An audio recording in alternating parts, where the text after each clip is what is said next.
ሰላም ወገኖች እንደምን አላችሁ? እግዚአብሔር አምላክ የተመሰገነ ይሁን። እግዚአብሔር እድሜን ሰጥቶን ጤና ሰጥቶን ደግሞ ዛሬ የእግዚአብሔርን ቃል አብረን እንድንካፈል እግዚአብሔር ስለረዳን እግዚአብሔርን እጅግ አድርገን እናመሰግናለን። ዛሬ አብረን የምንካፈለው የመልእክት ርዕስ ለቤቱ ክፉ ትርፍን ለሚሰበስብ ወዮለት ይላል። ለቤቱ ክፉ ትርፍን ለሚሰበስብ ወዮለት ብሎ ይናገራል። ዕንባቆም ለጠየቀው የእግዚአብሔር መልስ በዕንባቆም ምዕራፍ 2 ቁጥር 9 ላይ ከክፉ እንድድን ጎጆውን በከፍታ ላይ ያደርግ ዘንድ ብሎ ይናገራል። ጎጆ መኖሪያ ነው። የሚያኖረውም ከፍታ ባለው ስፍራ በእግዚአብሔር ዘንድ ያደርግ ነው። መኖሪያውም በከፍታ ስፍራ ከጥፋት ይድን ዘንድ ከክፋት እንዲድን ጎጆውን ወይም መኖሪያውን በከፍታ ላይ እንዲያደርግ የእግዚአብሔር ቃል ይናገራል። ወገኖቼ የኔና እናንተ መኖሪያ በከፍታ ስፍራ ባለው በእግዚአብሔር ዘንድ ነው። መኖሪያችን የዘላለም አምላክ እግዚአብሔር ነው። ስለዚህ መኖሪያችን ከፍታ ነው። ከክፉ እንድንድን መኖሪያችንን በመልካሙ ስፍራ አድርገናል። በእግዚአብሔር ዘንድ ከክፋት እንድንድን የእግዚአብሔር ቃል ይናገራል። ጥፋት በማይገኝበት ስፍራ ጥፋት በማያገኘን ከፍ ብሎ ከአምላኩ ጋር የሚኖር ሰው የተባረከ ነው።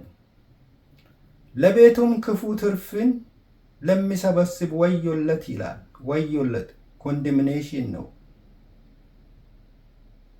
ክፉ ትርፍን ለቤቱ የሚሰበስብ በቤታችን ወገኖቼ እኛ እግዚአብሔርን የምንከተል የምናውቅ የምንሰበስበው በጽድቅ መንገድ ነው። መልካምን ነገር ነው ለቤታችን የምንሰበስበው። ክፉን ትርፍ ወደ ቤታችን የክፋትን ትርፍ አይደለም፣ የጽድቅን ትርፍ ነው ወይም የመልካምነትን ትርፍ ነው ለቤታችን የምንሰበስበው። ዝማሬውን፣ አምልኮውን ነው፣ ምስጋናውን ነው ለቤታችን የምንሰበስበው። በመኖሪያችን ስፍራ የሚሰበስብ ያለን ይሄ ነው። ስለዚህ እንደ ሌሎቹ ክፉ ትርፍን የምንሰበስብ ሰዎች አይደለንም። እንድንጠነቀቅ ነው። ክፉ ትርፍ ወደ ቤታችን እንዳይገባ እንድንጠነቀቅ፣ ለቤታችን ክፉ ትርፍን ይዘን እንዳንገባ እግዚአብሔር ቃል ያስተምረናል። ወዮላቸው ክፉ ትርፍን ለቤቱ የሚሰበስብ ይላል። ፍርድ አለው። ኮንደምኔሽን ነው። እግዚአብሔር ይጸየፋል። እግዚአብሔር አይፈቅድም። የእግዚአብሔር እጅ ይይዘናል። ከእግዚአብሔር እጅ አናመልጥም። በክፋት መንገድ ስንሄድ በጽድቅም መንገድ እግዚአብሔር ያያል። በክፋትም መንገድ ስንሄድ እግዚአብሔር ያያል። ግን በክፉ መንገድ ስንሄድ በእግዚአብሔር እጅ እንያዛለን። ነገ ሊሆን ይችላል፣ ዛሬ ሊሆን ይችላል። እግዚአብሔር ለሁሉ ቀን ስላለው ለጥቅማችን ብለን ቤታችን እንዲሞላ ሌላውን እየበደልን ድሃውንም እየበደልን የኛ ያልሆነውም ደግሞ ለቤታችን እንዲሞላ የምንሰበስበው የኃጢአት ስር ስለሆነ እግዚአብሔር የማይወድ ነገር ስለሆነ ድሃውን እየበደልን እየበዘበዝን ለቤታችን ትርፍ ወይም ጥቅም ቤታችን ይሙላል ብለን የማናደርግ ሰዎች ነን። እግዚአብሔር ቃል እንድንሰማና እንድንጠነቀቅ ያስፈልጋል። ድሃ እውነተኛ ጥበቃ በሌለበት፣ እውነተኛ ፍርድ በሌለበት የሚበዘብዙ፣ እውነተኛ ጥበቃና እውነተኛ ዳኛ በሌለበት ድሃው አምላኩ ብቻ ነው ያለው። ተስፋው አምላኩ ነው። ሌላ በሌለበት በዛ ስፍራ እውነተኛ ጠባቂና እውነተኛ ፈራጅ ዳኛ እግዚአብሔር ብቻ ነው። እግዚአብሔር አምላክ የተመሰገነ ይሁን። ሰው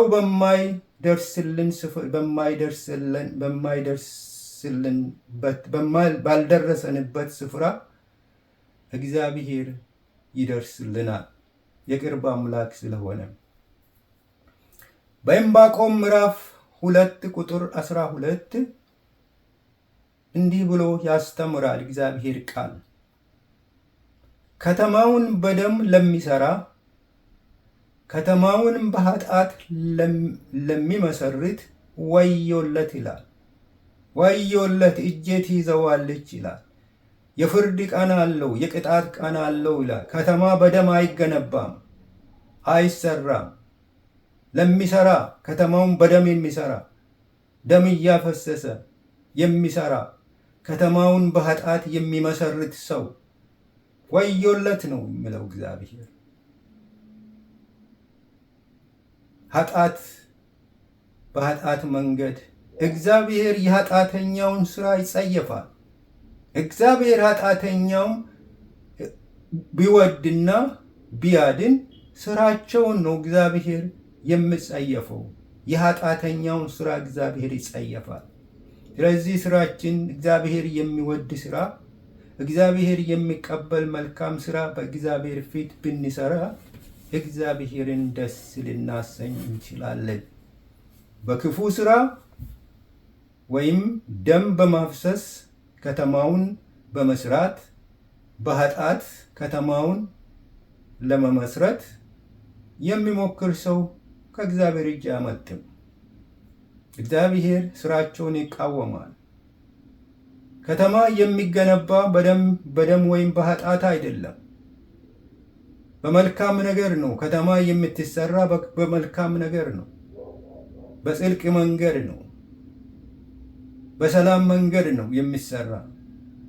በደምና በኃጢአት አትሰራ፣ አይገነባምም። በግፍና በበደል መኖሪያ አይሰራም። በግፍና በበደል መኖሪያ አይሰራም። ከተማ የሚኖርበት ሰው ነው። ያን መኖሪያ የሚሰራ በግፍና በደል መኖሪያ አይሰራም። በደምና በኃጢአት የተሰራው ከተማ ማን ነው የሚኖርበት? የደም ከተማ፣ በደም የተሰራች ከተማ፣ በኃጢአት የተመሰረተችው ከተማ የሚኖርበትስ ማን ነው? ይህንን ሁሉ እንዲሆን ይላል ኢዮብ፣ ይህ ሁሉ በደል እንዲሆን እግዚአብሔር ለምን ፈቀደ ብሎ እግዚአብሔርን ጠየቀ። ለምንድን ነው እግዚአብሔር ያልከለከለው? ለምንድን ነው እግዚአብሔር ዝም ያለው? ለምንድን ነው እግዚአብሔር የፈቀደለት ይላል ዕንባቆም እግዚአብሔርን ሲጠይቅ። እግዚአብሔር ግን ሁሉን ያያል። ከፊቱ የተሰወረ ነገር አንዳች የለም። እግዚአብሔር ግን ቀን አለው፣ ፍርድ ቀን አለው፣ የሚይዝበት ቀን አለው፣ የሚፈርድበት ቀን አለው። እንድንጠነቀቅ እግዚአብሔር ቃል ያስተምረናል።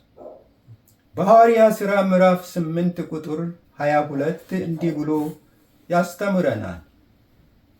እንግዲህ ስለዚህ ክፋት ንስሐ ግባ ይላል። እንግዲህ ምንም ምርጫ የለም፣ በደል አለ። እግዚአብሔር የሚጸየፍ ነገር ሰርተሃልና እንግዲህ ስለዚህ ክፋት ይላል። ክፋት አለብህ፣ አንተ ክፉ ነህ። እግዚአብሔር የሚጠላውን ስራ ሰርተሃል።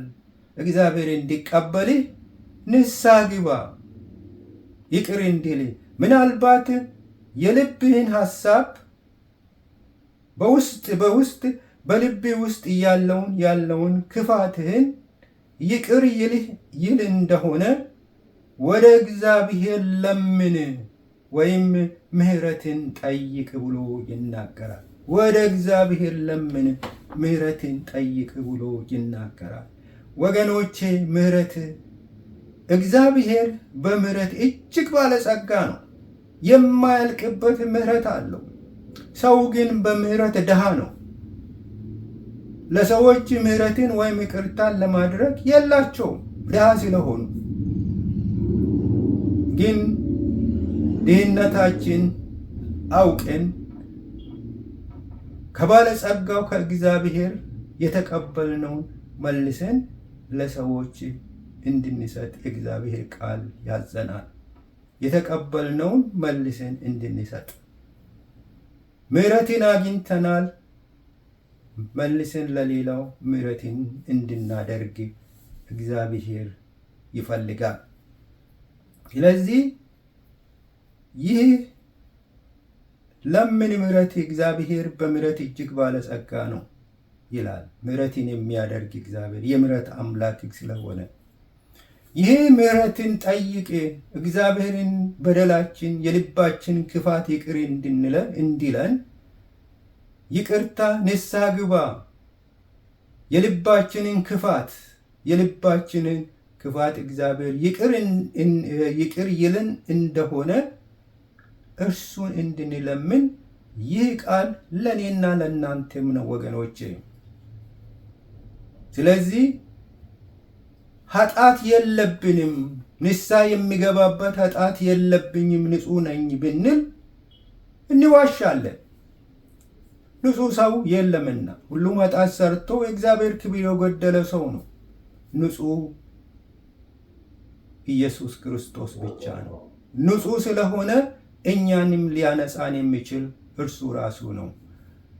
ስለዚህ የእግዚአብሔር ቃል በዚህ ስፍራ የሚናገረው የንስሐ ጥሪ ነው። ስለ በደላችን፣ ስለ ክፋታችን፣ ስላደረግነው ነገር ሁሉ ከላይ እስከታች በደልን ሰርተናል፣ እግዚአብሔርን አሳዝነናል፣ የማይገባን ነገር አድርገናል፣ በልባችን ክፋት ሞልቷል።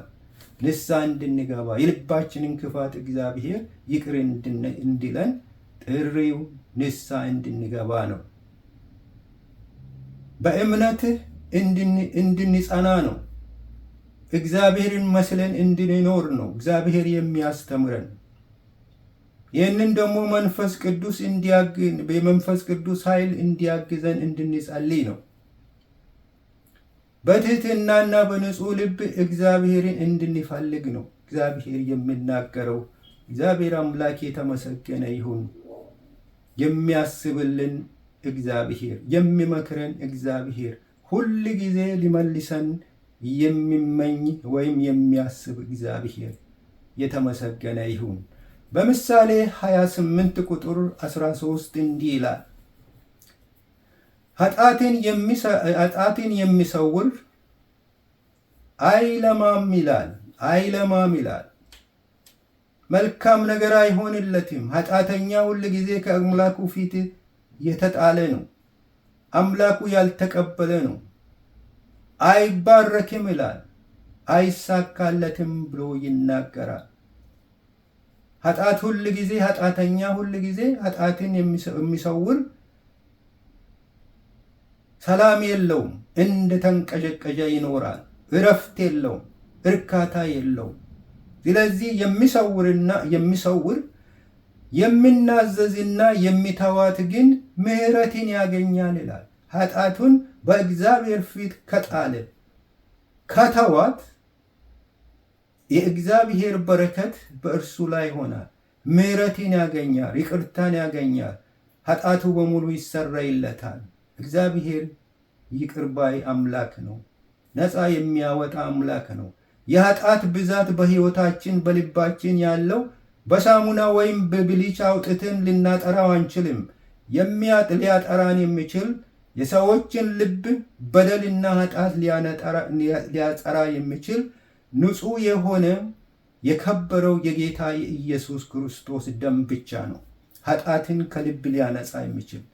ብሊችም አይደለም፣ ሳሙናም አይደለም፣ ምንም ቢሆን ምን የሰውን ልብ ኃጢአት ሊያነጻ የሚችል የከበረው የኢየሱስ ክርስቶስ ደም ብቻ ነው።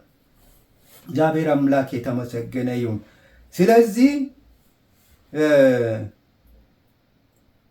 ስለዚህ ወገኖቼ የትኛው እንደሚሻል መምረጥ አለብን። ጽድቅ ወይም ኃጢአት፣ አንዱን መምረጥ አለብን። በሁለት መንታ መንገድ መሄድ አያስፈልግንም። እንደ ዥዋዥዌ መመላለስ አያስፈልግም። አንዱን መንገድ ይዘን አንዱን መርጠን አንዱን መንገድ በሁለት መንታ መንገድ ላይ መቆም አንችልም። አንዱን መንገድ ይዘን እንጓዛለን። ወይም የጽድቅ መንገድ ወይ የኃጢአትን መንገድ አንዱን እንምረጥ።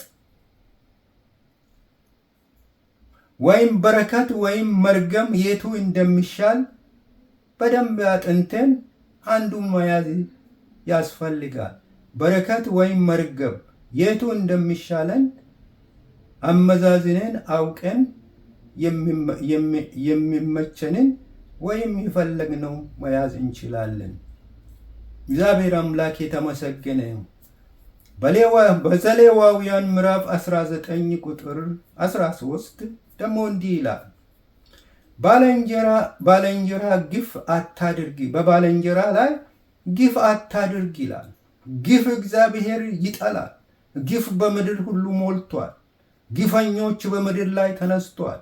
ማንም የማይፈሩ እግዚአብሔርን የማይፈሩ እንደፈለገ ጉልበት አለኝ ስልጣን አለኝ ብሎ ሌላውን እየደፈጠጠ የሚኖር ባልንጀራውን የቅርብ ወዳጅ የምለው ትላንት ወዳጁ የነበረ ዛሬ ጠላቱ ሆኖ ይገኛል። ባልንጀራ ላይ ግፍን አታድርግ ይላል። አትጨቁነው ነው የምለው እግዚአብሔር። የሙያተኛውን ዋጋ ወይም ደሞዝ እስከ ነገ ድረስ በአንተ ዘንድ አይኑርብህ ብሎ ይናገራል። እስከ ነገ ድረስ አታቆየው። ድሃ ደክሞ ያገኘው ደክሞ ላቡነን ጠፍጥፎ ያገኘው ደክሞ ያገኘውን የጉልበቱን ዋጋ አትበዝብዘው ነው የምለው። እስከ ነገ ድረስ አታቆይበት ይላል። አታዘገይበት ይላል። ወዲያውኑ ክፈለው ይላል። ይፈልገዋል፣ መተዳደሪያው ነው። አንተ ግን ለጥቅም ብለህ ወይም ምን ያመጣል ብለህ በደሃ ደሞዝ ላይ አትቁምበት ወይም የደሃውን ደሞዝ አታዘገይበት ብሎ ይናገራል። ጊዜ አግኝተህ ወይም የከበረ ሆነ ወይም ያለ ሆነ ወይ ስልጣን ኖሮ ወይ ጉልበት ኖሮ ምን ያመጣል ብለህ ድሃውን አትበዝብዝ፣ አታቆይበት፣ ስጠው በጊዜ። የሙያተኛውን ዋጋ ወይም ደሞዝ በጊዜው ስጠው፣ አንተ ዘንድ አታቆይ፣ እስከ ነገ ድረስ እንኳን አታቆይበት ብሎ እግዚአብሔር ያዛል። አትከልክለው ይላል። ዋጋውን ደክሞ ለፍቶ ያገኘውን የጉልበቱን ዋጋ ወይም ደሞዝ በጊዜ ስጠው ይላል። ለራሲ ብቻ ሳይሆን ለወንድሜም አስብለት ብሎ እግዚአብሔር ያስተምረናል። እግዚአብሔር አምላክ የተመሰገነ ይሁን።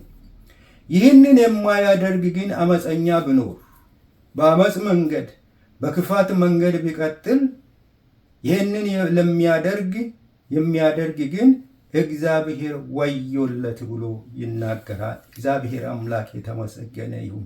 እግዚአብሔር ሳይመጣብን ቶሎ ብለን ራሳችንን እንድናስተካክል፣ ልባችንን እንድናስተካክል፣ ስራችንን እንድናስተካክል፣ አካሄዳችን እንድናስተካክል እግዚአብሔር ይመክረናል። እግዚአብሔር አምላክ የተመሰገነ